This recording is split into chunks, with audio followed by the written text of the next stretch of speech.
Чыныбай Турсунбеков панорамадан Бишкекти карап туруп жазганлары. Өф түтүн, өз шарыңан көч бүтүн, өлүм алып келем деп, өжөрлөнөт көк түтүн. ТЭЦтен чыгат көк түтүн, мештен чыгат көк түтүн, машиналар чубаса, чубай тарткан көк түтүн.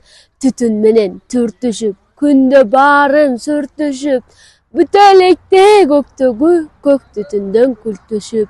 Кожойкелер чарчашат, чарчап башын чайкашат.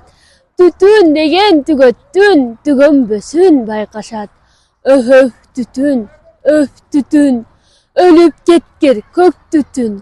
Өрдөп мурда жүлүндү, өпкөбүзгө өч бүтүн. Күндүз каптайт калааны, түнкүсүн каптайт калааны.